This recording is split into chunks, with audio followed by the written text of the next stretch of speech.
Welcome to Telugu tales AI. ఈరోజు రామాయణంలోని రెండవ భాగం అంటే అయోధ్యాకాండను పూర్తిగా తెలుగులో వివరిస్తున్నాం. వీడియో నచ్చినట్టయితే లైక్ అండ్ సబ్స్క్రైబ్ చేసుకోండి. అయోధ్య నగరం అంతా ఆ రోజు ఒక మహా పండగలా వెలిగిపోతుంది. వీధులన్నీ పూలతో అలంకరించబడ్డాయి.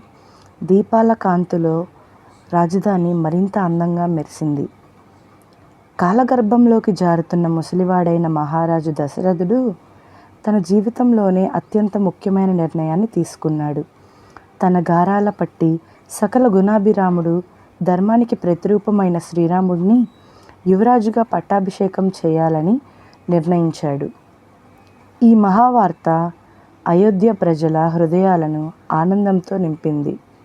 ప్రజల ఆనందాన్ని హద్దులు లేకుండా పోయాయి. ప్రతి ముఖంలో చిరునవ్వు, ప్రతి హృదయంలో గర్వం.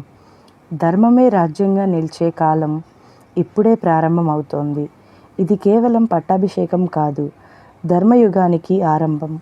కానీ ఈ ఆనందోత్సవాల వెనుక నిశ్శబ్దంగా ఒక చీకటి కుట్ర మొదలైంది.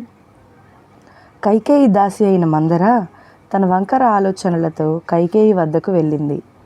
రాముడు రాజు అయితే నీ ప్రభావం తగ్గిపోతుంది కైకేయి. నీ కొడుకు భరతుడు రాముడి ఆజ్ఞలకే బానిస అవుతాడు. ఆ మాటలు కైకేయి మనసులో విషంలా నెమ్మదిగా ప్రవేశించాయి. ఒకప్పుడు రాముణ్ణి ప్రాణంగా ప్రేమించిన కైకేయి మందర మాటల ప్రభావానికి లోనై తన హృదయాన్ని కోపంతో నింపుకుంది. పూర్వం ఒక యుద్ధంలో దశరథుడి ప్రాణాలు కాపాడినందుకు కైకేయికి దశరథుడు 2 వరాలు ఇస్తాడు. ఆ వరాలను ఇప్పుడు ఇవ్వమని కోరుతుంది కైకేయి. మొదటిది, భరతుడికి పట్టాభిషేకం జరగాలి. రెండవది, రాముడు 14 ఏళ్ల పాటు అరణ్యవాసం చేయాలి అని అడుగుతుంది. దశరథుడు ఈ ఆనందాన్ని ఒక్క మాటతోనే ఆపేసింది కైకేయి. విషయం తెలిసిన క్షణమే రాముడు ఏమాత్రం చెలించలేదు. తండ్రి ఇచ్చిన మాటను నిలబెట్టడమే తనకు అత్యున్నత ధర్మమని భావించాడు. ఎలాంటి వేదన లేకుండా చిరునవ్వుతో తన రాజ్యాభరణాలన్నీ తొలగించాడు. రాజ్యసభలో నిల్చున్న రాముడు క్షణాల్లో తపస్విగా మారిపోయాడు. నారబట్టలు ధరించి అరణ్యవాసానికి సిద్ధమయ్యాడు. అప్పుడు సీతాదేవి ముందుకొచ్చి చెప్పింది, మీరు ఎక్కడ ఉంటే అదే నాకు అయోధ్య. ఆ మాటల్లో ప్రేమ ఉంది, త్యాగం ఉంది, ధైర్యం ఉంది. లక్ష్మణుడు కూడా వెనకాడలేదు. మీ సేవ చేయడమే నా జన్మ సార్థక్యం అని పలుకుతాడు.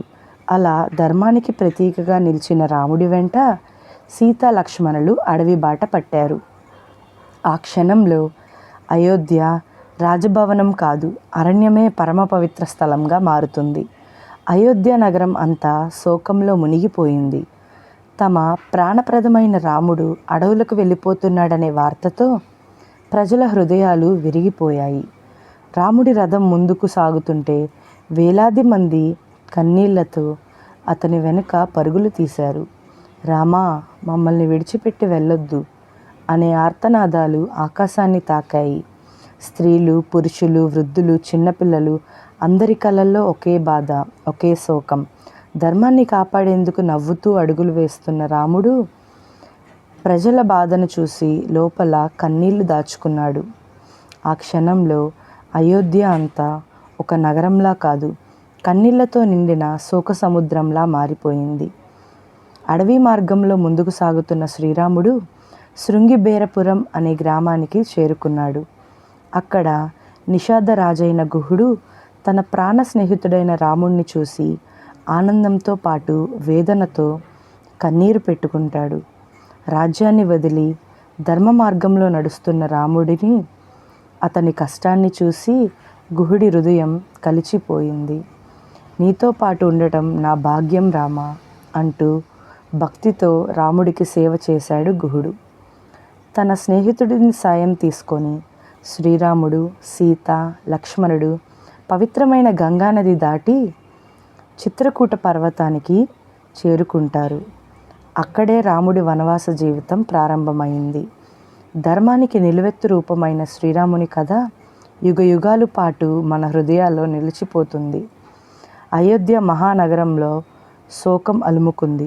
తన ప్రాణప్రియమైన రాముడి వియోగాన్ని తట్టుకోలేక దశరథ మహారాజు ప్రాణాలు విడిచాడు. ఆ వార్త తెలియకుండానే మేనమామ ఇంటి నుంచి తిరిగి వచ్చిన భరతుడు జరిగిన ఘోరాన్ని తెలుసుకొని అచ్చెరువుతో విషాదంతో నిశ్చేచ్ఛుడయ్యాడు. తండ్రి మరణానికి, రాముడి వనవాసానికి కారణమైన తన తల్లిని భరతుడు కఠినంగా నిందించాడు. ఈ రాజ్యం నాకు వద్దు, రాముడే నా రాజు అంటూ సింహాసనాన్ని తిరస్కరించాడు. అన్నయ్యను తిరిగి తీసుకురావాలనే దృఢ నిశ్చయంతో భరతుడు అడవుల వైపు పయనించాడు. ధర్మం కోసం రాజ్యాన్ని కూడా త్యాగం చేసిన భరతుడు తన మహనీయత యుగయుగాల పాటు మన హృదయాల్లో వెలుగొందుతూనే ఉంటుంది.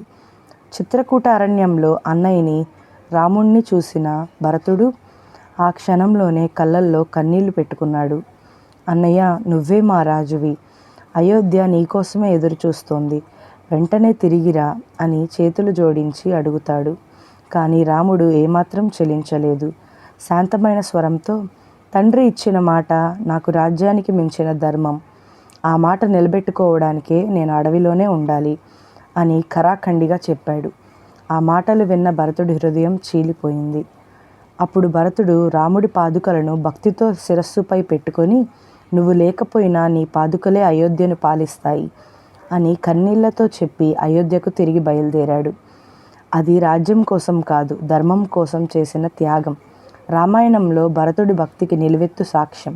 అయోధ్య లోపల ఒక్క అడుగు కూడా పెట్టకుండా నందిగ్రామంలోనే నివసిస్తూ రాముడి పాదుకలనే సింహాసనంపై ఉంచి, ఈ రాజ్యం నాది కాదు, ఇది రాముడిదే అని ప్రతిజ్ఞ చేశాడు భరతుడు. రాముడి ప్రతినిధిగా 14 ఏళ్ల పాటు త్యాగం, వినయం, ధర్మంతో రాజ్యపాలన చేస్తానని దృఢ సంకల్పం తీసుకున్నాడు. ఇలా అయోధ్యకాండలో రాముడు ధర్మానికి ప్రతిరూపమైతే భరతుడు త్యాగానికి నిలువెత్తు ఉదాహరణగా నిలుస్తాడు. ఇది రామాయణం మనకు చెప్పిన పాఠం. 2వ భాగం ఇంతటితో ముగుస్తుంది.